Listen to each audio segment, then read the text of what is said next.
জায়গায় হুমায়ুন বাবুর এই উদ্যোগকে খারাপ বলে বলা যাবে না, কিন্তু বাবরি মসজিদের নাম করে কিন্তু অসংখ্য মুসলিম বলছেন আমরা হুমায়ুন বাবুকে ভোট দিব বা তার সাথে আছি। মুসলিমদের অধিকার পাইয়ে দিতে গিয়ে আবার মুসলিমদের ক্ষতি যেন না হয়ে যায়। হুমায়ুন কবিরের সঙ্গে জোট করবেন, জোটে যাবেন।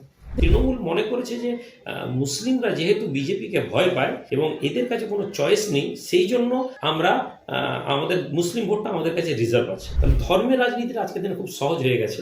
হিন্দু ভার্সেস মুসলিমের রাজনীতি সবাই করেছে। পুরো পশ্চিমবঙ্গে 20-22% মুসলিম ভোটটা 5 থেকে 7 জন মুসলিম লিডার ভোট করছেন। এই 5টা লোক যদি এক জায়গায় এসে যায় তাহলে তো আর কিছু নাই, স্বপ্ন দেখে রয়ে যাবে তৃণমূলের নেক্সট 26-এর মুখ্যমন্ত্রী হওয়ার। শুধু ফিরহাদ হাকিম স্যার কেন, বড় বড় মুসলিম ঐক্য প্রতিষ্ঠানগুলোতে তারা ওয়াকফ প্রপার্টির উপর বসে আছে। 2026 বিধানসভা নির্বাচনের আগে পশ্চিমবঙ্গের মাটিতে যেন মসজিদ মন্দিরের রাজনীতি হচ্ছে। আর এই নিয়ে আমাদের সঙ্গে কথা বলবেন এই মুহূর্তে আমাদের সঙ্গে রয়েছেন যিনি সৈয়দ রুহুল আমিন ভাইজান, যিনি আইমার সর্বভারতীয় সম্পাদক। তার সঙ্গে কথা বলবো। প্রথমে আপনাকে জিআইতে স্বাগত জানাচ্ছি। ধন্যবাদ আপনাকে এবং আপনার টিমকে। প্রথমে যে বিষয়টা বলবো, আমরা দেখতে পাচ্ছি যে হুমায়ুন কবির মুর্শিদাবাদের বেলডাঙ্গাতে তিনি বাবরি মসজিদ নির্মাণ করেছেন। আর তারপর থেকেই তিনি 2026 বিধানসভা নির্বাচনে 135টি আসনে লড়াই করার ঘোষণা দিয়েছেন এবং বলছেন বিজেপি এবং তৃণমূলের বিরুদ্ধে আমার লড়াই, বাকি সবাইকে ডাকছেন। কি বলবেন এটাতে? দেখুন, এটা তো ভালো কথাই।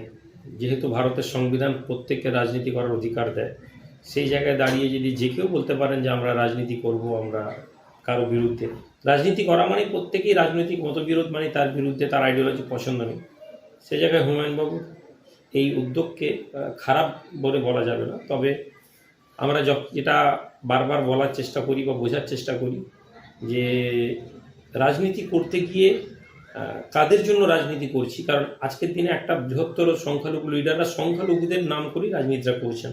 এমন নয় যে তারা বলছেন না যে আমরা শুধু মুসলিমদের, কিন্তু ভাবে আমরা এটাই বোঝানোর চেষ্টা করছি যে মুসলিমদের অধিকার পাইয়ে দেওয়ার জন্য। মুসলিমদের অধিকার পাইয়ে দিতে গিয়ে আবার মুসলিমদের ক্ষতি যেন না হয়ে যায়, সেই বিষয়টা মুসলিম লিডারদেরকে অনেক সচেতনভাবে এগোতে হবে বা এগোনো উচিত বলে আমি মনে করি। তাহলে এই যে প্রথমেই আমরা দেখলাম মমতা বন্দ্যোপাধ্যায় তিনি দীঘায় জগন্নাথ মন্দির করলেন, তারপরে নিউ টাউনে দুর্গাঙ্গন করার কথা বললেন, তারপরে আপনার শিলিগুড়িতে মহাকাল মন্দিরের কথা বললেন, আর তারপর আমরা দেখলাম হুমায়ুন কবির মসজিদ করলেন। এই পশ্চিমবঙ্গের মাটিতে মসজিদ মন্দিরের রাজনীতি হবে না। এটা দেখুন, একটা ইংরেজিতে কথা আছে না, every action has a opposite reaction. তো ক্রিয়ার প্রতিক্রিয়া আছে। ভারতবর্ষে বিগত 10 বছরে বিজেপি যে হিন্দুত্ববাদী এজেন্ডাকে যেভাবে তারা তুলে ধরেছে, সেই জায়গায় দাঁড়িয়ে যদি আমরা লক্ষ্য করি তাহলে আমরা বুঝতে পারবো যে সংখ্যালঘু মানুষ ধর্মের নামে বা রাজনীতিতে নামবে, এটা স্বাভাবিক।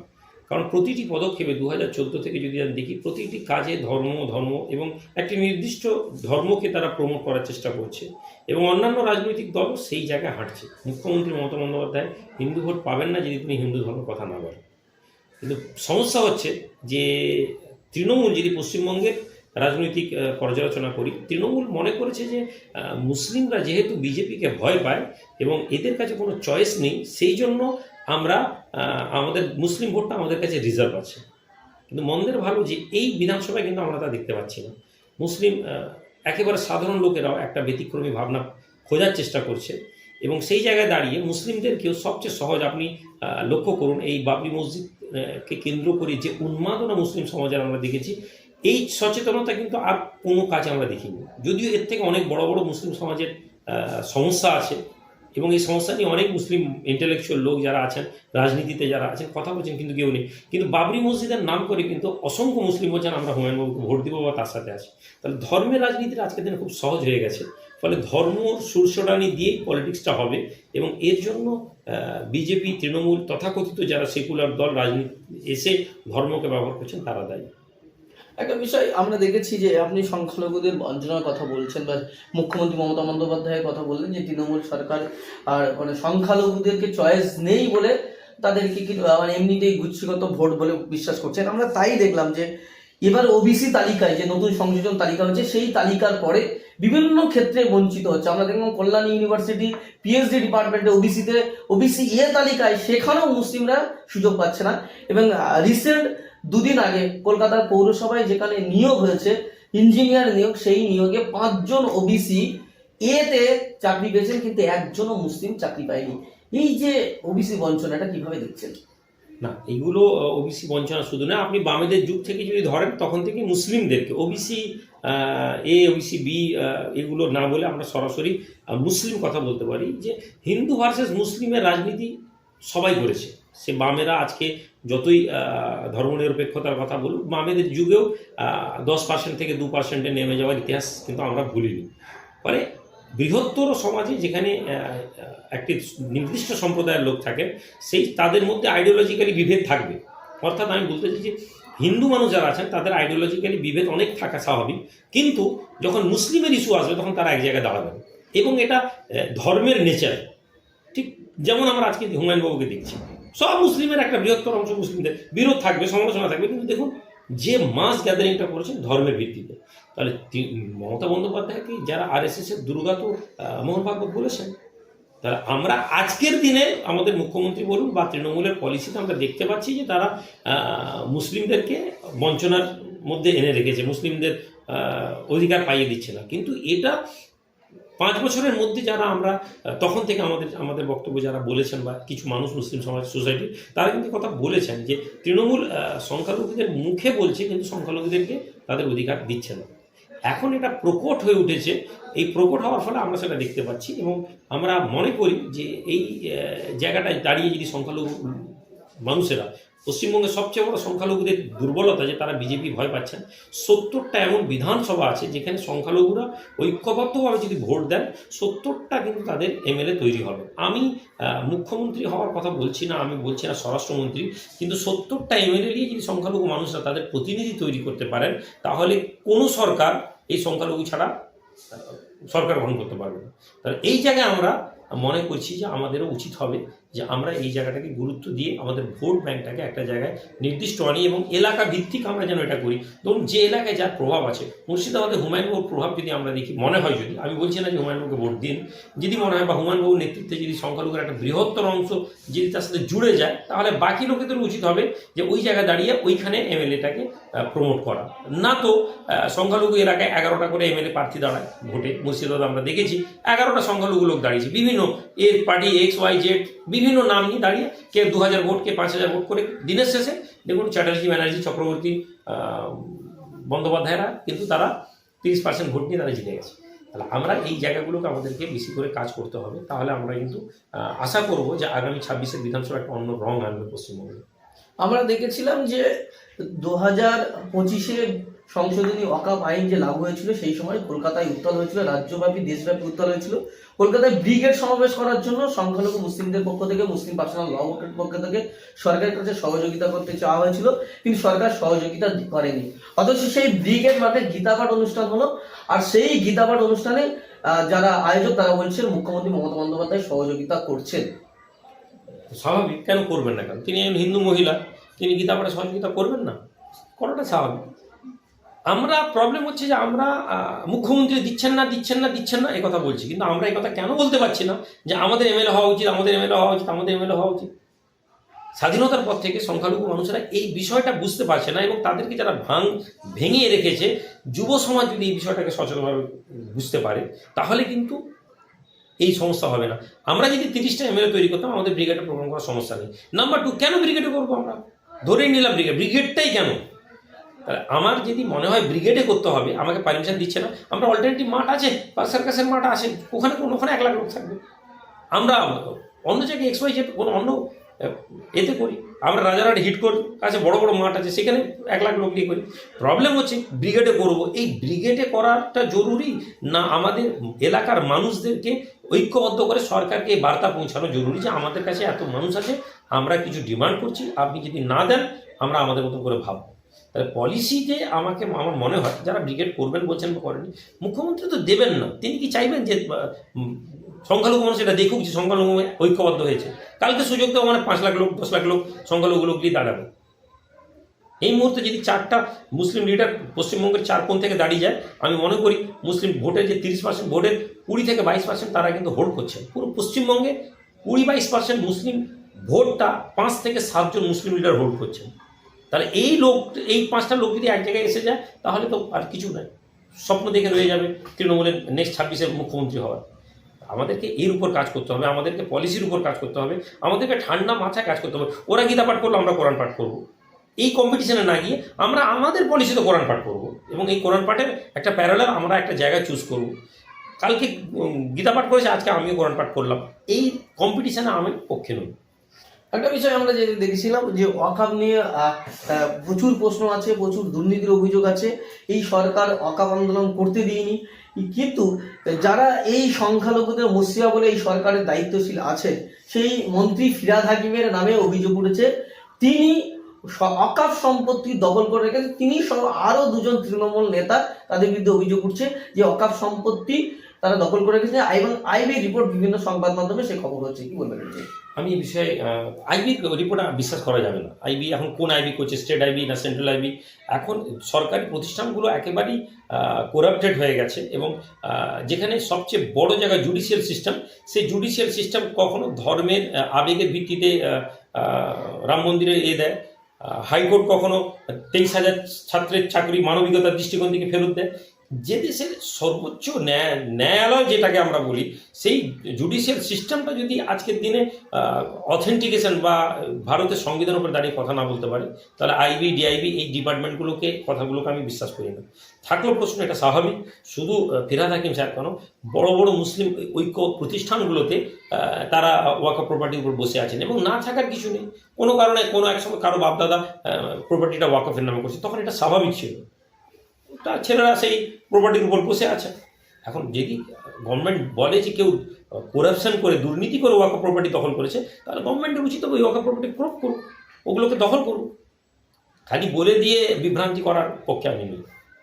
আর আমরা দেখলাম যে গত 6ই ডিসেম্বর আইমার নেতৃত্ব বিশাল বড় সমাবেশ হলো, এবং সেই সমাবেশে আপনি আপনার পার্টির 2026-এ লড়াই করার জন্য নাম বলতে গিয়েও বললেন না। দর্শকদের মধ্যে বা মানুষের মধ্যে একটা আকর্ষণ তৈরি হয়েছে, আগ্রহ তৈরি হয়েছে। রুহুল আমিন ভাইয়ের পার্টির নাম কি?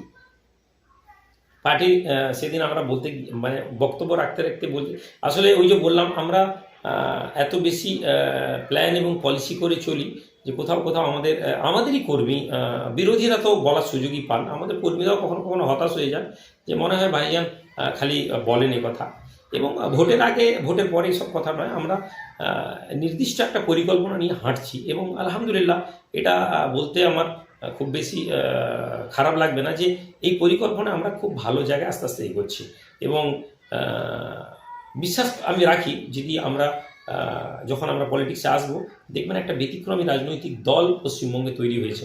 কেননা আমরা এই সেন্টিমেন্ট, হিন্দু মুসলিমদের মধ্যে এত বিভাজন, সবগুলোকে কীভাবে ঐক্যবদ্ধ করে কাজ করতে হবে তার উপর কাজ করছি।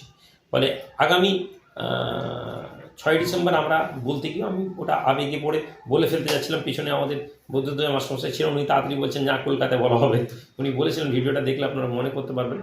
তো আমরা একটা এক্সপার্ট টিম নিয়ে, যারা পলিটিক্সটা সামনে থেকে লিড করবেন, তাদেরকে নিয়ে প্রেস কনফারেন্স করে কলকাতাতে আমরা ঘোষণা করার পরিকল্পনা করছি। খুব শীঘ্রই সেটা আশা করি আমরা মানুষের কাছে পৌঁছে দেবো ইনশাআল্লাহ। একটা কথা রুহুল আমিন ভাইজানের নামে সবসময় শোনা যায়, তৃণমূলের সঙ্গে খুব ঘনিষ্ঠতা আছে।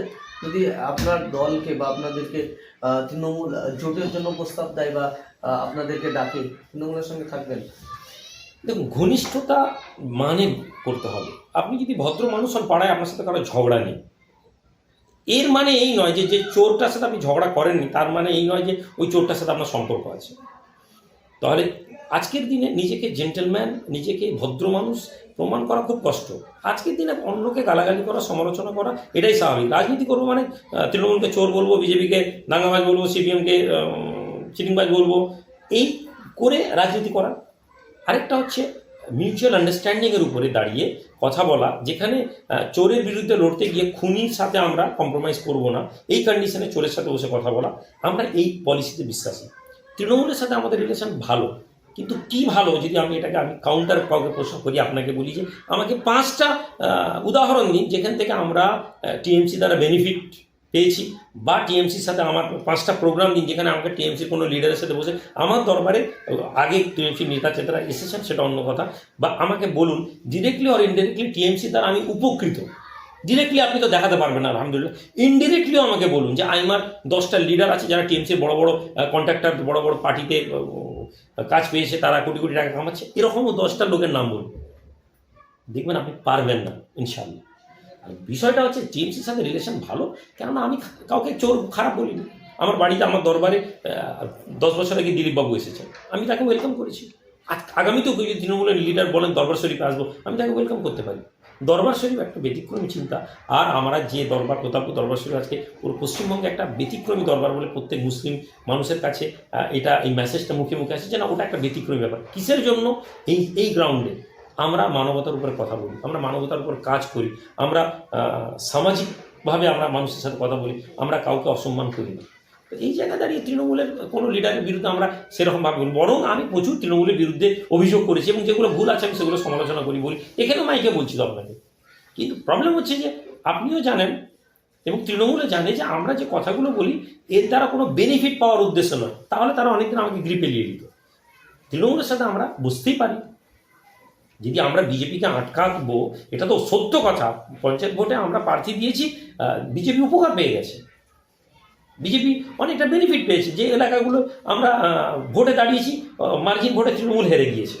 এই এই ক্যালকুলেশন তো আমি মানে মাইকে বলেছি। তাহলে দিনের শেষে আমরা তৃণমূলের প্রতি রাগ অশান্তি আছে, সেটাকে টাইট দিতে গিয়ে খামাখাই তো বিজেপিকে উপকার দিতে পারি না।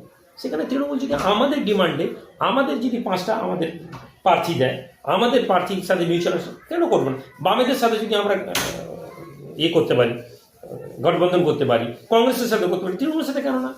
যুক্তির খাতিরে বাম কি ভালো, যুক্তির খাতিরে কংগ্রেস কি ভালো? কেউই ভালো না। রাহুল গান্ধীর কাছে একজন মুসলিম লিডার আছেন, তাড়াতাড়ি করে তার কর্মী তাকে সরিয়ে দিল কেন? না, রাহুল গান্ধীর সাথে যদি কোনো মুসলিম লিডারের ছবি আসে ইন্টারনেটে ওটা ভাইরাল হয়ে যাবে। তাহলে প্রত্যেক রাজনৈতিক দলই মুসলিমকে অচ্ছুত করে রেখেছে। বলে এই সত্য কথাটা আপনি সিপিএম করেন বলে আপনাকে আমার কথা পছন্দ হবে না, আপনি কংগ্রেস করলে আপনি আমার কথা পছন্দ হবে না, আপনি তৃণমূল করলে আপনাকে আমার কথা পছন্দ হবে না। আমরা কমিউনিটি ডেভেলপমেন্টের জন্য আমরা অফার প্রত্যেককে করে রাখবো যে আমাদের সাথে যদি কেউ অ্যালায়েন্স করে আমরা তাদের সাথে আসতে রাজি আছি, তবে বিজেপির সাথে না। বিজেপি ছাড়া যে কোনো সেকুলার দল যারা নিজেদেরকে বলে, যদিও প্রত্যেকেই সাম্প্রদায়িকতার উপর এখন কাজ করছে, আমরা কথা বলতেই পারি না, আমরা কিছু নেই। আমরা দেখলাম যে হুমায়ুন কবির তিনি ঘোষণা দিয়েছেন যে মিমের সঙ্গে তিনি জোট করবেন, আরও সমস্ত তৃণমূল বিজেপি বাইরে সবাইকে একসঙ্গে নিয়ে কাজ করতে চান। হুমায়ুন কবিরের সঙ্গে জোট করবেন, জোটে যাবেন? দেখুন, আমরা না কারোর সাথে আমরা ওই জায়গায় নিই আজকের দিনে, আমরা কার সাথে জোট করব ওটা আমাদের একটা টিম আছে, তারা যদি মনে করে জোট করবো। আমরা আবার বলছি, আমরা খুব ছোট্ট জায়গা নিয়ে কাজ করি, আমরা অনেক বড় জায়গা নিয়ে কাজ। কোভিড আগে পর্যন্ত আমি 16টা জায়গায় সংগঠন করেছি। আজকের দিনে পশ্চিমবঙ্গের 16টা জেলার আমি যে কোনো জায়গায় এখন বসে বসে ফোন করলে ওখানে আমার 500 ছেলে বেরিয়ে যাবে। ভোটের টাইম ওই ছেলেগুলো একটা ফ্যাক্টর কাজ করতে পারে, সাইলেন্টলি তারা কাজ করবে। বাট আমরা খুব ছোটো, আজকের দিনে আমাদের পুরো মনসংযোগ মেদিনীপুর এবং হাওড়া। তো আমরা এখন নিজেদেরকে এত গুরুত্ব দিয়ে আমরা এর সাথে জোট করবো, ওর সাথে করবো না, এসব কথা আমরা বলবো না। আমাদের পার্টি ডিক্লেয়ার হলে, পার্টি ডিক্লেয়ার যদি করি, পার্টি ডিক্লেয়ার পরে আমরা বসবো, কার সাথে কথা বলবো। আমি বললাম আমি করবো এক্স নামক দলের সাথে, এক্স নামক দল বললো তুমি কে ভাই, তোমার সাথে করবো না। তাহলে আমার সিদ্ধান্ত নয়, মিউচুয়ালি একটা গঠবন্ধন বলুন অ্যালায়েন্স তখনই হয় মিউচুয়াল আন্ডারস্ট্যান্ডিংয়ের উপরে। সেই আন্ডারস্ট্যান্ডিং আমরা দেখবো, আমরা একজনের সাথে ধরুন আমরা ভোটে লড়লাম তৃণমূলের বিরুদ্ধে, আপনার সাথে আমরা জোট করলাম, ভোটের পর আমি দেখলাম আপনি তৃণমূলের সাথে চলে গেলেন, তখন আমি কোথায় যাবো? তাহলে এমনভাবে আমাদেরকে সেই জায়গাগুলো বিষয়গুলো নিয়ে বসতে, জোট ধর্ম যেটাকে বলে, এটা খুব খুব সূক্ষ্ম জিনিস। এইভাবে মাইকে বসে একটা ইন্টারভিউর মাধ্যম থেকে এগুলো কথা হয় না। চেষ্টা করবো আমরা কীভাবে কী করা যায়, তাতে প্রত্যেকের সাথে কথা বলার প্রয়োজন যদি হয় আমরা কথা বলবো। আর শেষ প্রশ্ন যেটা করবো, 2026 বিধানসভা নির্বাচনে আপনি যে দল করতে যাচ্ছেন সেই দল কটি আসনে লড়াই করবে? এটাও বলতে পারবো না এখন। আমরা অ্যাকচুয়ালি প্রথমে যেটা আমার টার্গেট আছে, আমার নিজস্ব এটা আমাদের পার্টির কিছু টিম আছেন, তারা আজকেও বসেছিলাম একটু আগে, আপনারা দেখেছেন। তাদের বক্তব্য হচ্ছে যে যদি আমরা তৃণমূলের বিরুদ্ধে লড়ি তাহলে তৃণমূলকে সর্বত্র আমরা ড্যামেজ করবো, যেখানে আমাদের যতটুকু ক্ষমতা আছে। কেননা 2000 ভোটেও তৃণমূল হেরেছে। পূর্ব মেদিনীপুর জেলায় 5-7টা সিট আছে যেখানে 2000, 3000, 5000 ভোটে জিতেছে তৃণমূল। লড়লে আমরা, যদি আপনাকে আমি শত্রু বানাই ফুল ফেজে, তাহলে পুরোপুরি লড়ব। আর যদি মনে করি যে না, ছোট জায়গায় দাঁড়িয়ে আমরা একটা মডেল বানাতে চাই, যেটা আমার নিজস্ব ওপিনিয়ন, আমি পার্টিকে বলেছিলাম যে আমরা ছোট জায়গায় আমরা 10টা বা 12টা সিট নিয়ে গোটা রাজ্যে যেখানে যেখানে আমাদের ক্ষমতা আছে সেখানে সেখানে। আপনারা অবাক হবেন, আমি কোনোদিন বলিনি, আপনি যদি মুর্শিদাবাদে আমাকে প্রার্থী দেখেন আপনি অবাক হবেন। আপনি যদি 24 পরগনার ভাঙড়া আমাকে প্রার্থী দিয়ে দেখেন, আপনি অবাক হবেন না, কারণ ওখানে আমাদের প্রচুর কর্মী, আমাদের ভোটার আছে। কিন্তু হ্যাঁ, সব সাইলেন্টলি আমরা আছি, কেননা আমাদের লড়াইটা বৃহত্তর যারা রাজনৈতিক ক্ষমতায় বসে আছে, যারা আমাদেরকে ঠকাচ্ছে তাদের সাথে, ছোট ছোট রাজনৈতিক দলগুলোর সাথে আমাদের কোনো লড়াই নেই। এই জন্য আমরা সব জায়গায় যেখানে আমাদের ক্ষমতা কম আছে আমরা সেখানে স্পেস ছেড়ে দিয়ে এসেছি, কিন্তু আমাদের সংগঠন ওখানে কিন্তু শেষ হয়নি। তাহলে আগামীতে আমরা কোথায় লড়বো, কটা লড়বো, এই মুহূর্তে আমি বলতে পারবো না, কিন্তু যদি পার্টি সিদ্ধান্ত নেয় যে লড়বো, সব জায়গায় লড়বো, মুর্শিদাবাদ লড়বো, 24 পরগনা লড়বো, হাওড়া লড়বো, মেদিনীপুর লড়বো। আবার যদি মনে হয় যে না, একটা মডেল করে আমরা রাজ্যের কাছে একটা টিম তৈরি করে আমরা দেখাই যে মডেল পলিসিতে আমরা কতটা কাজ সাকসেস হতে পারি, তাহলে আগামী 5 বছর পরে এটা গোটা রাজ্যে ইমপ্লিমেন্ট করতে পারবো।